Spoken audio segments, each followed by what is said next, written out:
आदरणीय, आज किसान मोर्चा फिर जन सुनवाई में आया है। आज कोई विशेष कार्रवाई के लिए आज संयुक्त कृषक संगठन के द्वारा खंडवा जिले के द्वारा आज ज्ञापन दिया गया, क्योंकि सरकार की चिंता किसानों के प्रति तो है नहीं।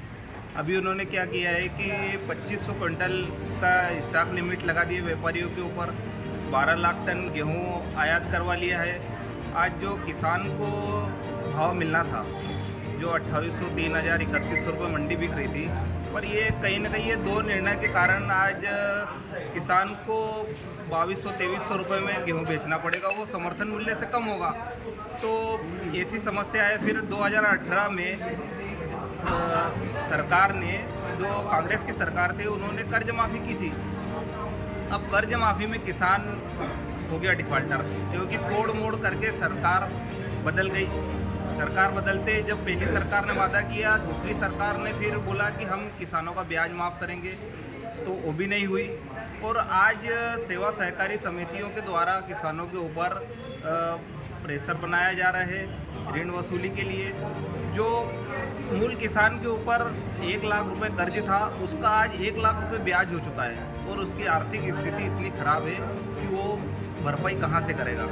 तो सरकार की ऐसी नीतियों के कारण किसानों को आज जहर खाने के लिए मजबूर होने जैसा प्रश्न खड़ा हो रहा है यहाँ पर। वर्तमान में जो व्यापारियों को लेकर अभी गतिविधि चल रही है, इस पर आपका मोर्चा क्या कह रहा है? जब सरकार ने 2500 क्विंटल की स्टॉक लिमिट लगाई है, अब व्यापारी को अगर माल भेजना है, उसको 10,000 क्विंटल भेजना है, तो स्टॉक तो उसको करना पड़ेगा। स्टॉक अगर नहीं करेगा, उसमें प्रशासनिक अमला जाकर अगर छापामारी करता है, तो व्यापारी जो स्टॉक अगर नहीं करता है, पूरा स्टॉक उसके माल भेजने तक नहीं होता है, तो कहीं ना कहीं इसका असर किसानों पर पड़ेगा।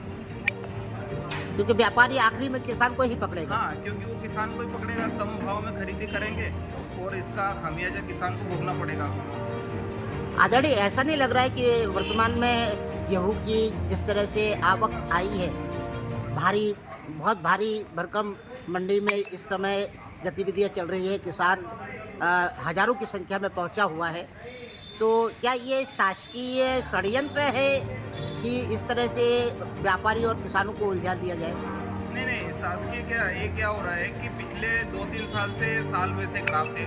हाँ। किसानों का कर्ज, उनको क्या कर्ज बढ़ता जा रहा है। उसमें जो फसल बीमा का लाभ मिलना था किसानों को, वो नहीं मिला है, और राहत राशि भी किसानों को फसल खराब पर नहीं मिली। तो आर्थिक स्थिति उनकी इतनी ख़राब है कि जैसे फसल आ रही है, क्योंकि उनको कर्ज पटाना है और आगे की उनको परिवार चलाना है, बच्चों की स्कूल की फीस भरना है, इसलिए जैसे जैसे माल निकल रहा है, वो मंडी लाकर बेचकर वो कर्ज चुकाने और परिवार चलाने के लिए वो मंडी में आ रहा है। आज जन सुनवाई में आपने जिला कलेक्टर के समक्ष ये बातें रखी हैं, तो क्या कहा गया? कलेक्टर साहब ने बताया है कि ये जो है शासन स्तर के जो भी मुद्दे हैं, उनको हम आगे पहुंचाकर उनका निराकरण करने का हम प्रयास करेंगे। और संगठन के माध्यम से हम लोगों ने भी बताया है कि अगर ये जो बिंदु है, बहुत ज्वलंत समस्या है किसानों की, अगर इस पे सरकार कोई अमल नहीं करती है, तो आगे चलकर हम उग्र आंदोलन, बड़ा आंदोलन करने के लिए बाध्य रहेंगे। क्योंकि जब औने पौने दाम में अगर 2200-2300 रुपये मंडी अगर गेहूँ बिकता है, तो हम मंडियों भी बंद करने और हाईवे जाम करने का काम भी बिल्कुल करेंगे। आपका नाम और पदनाम? मेरा नाम जय पटेल, संयुक्त कृषक संगठन खंडवा जिला मीडिया प्रभारी।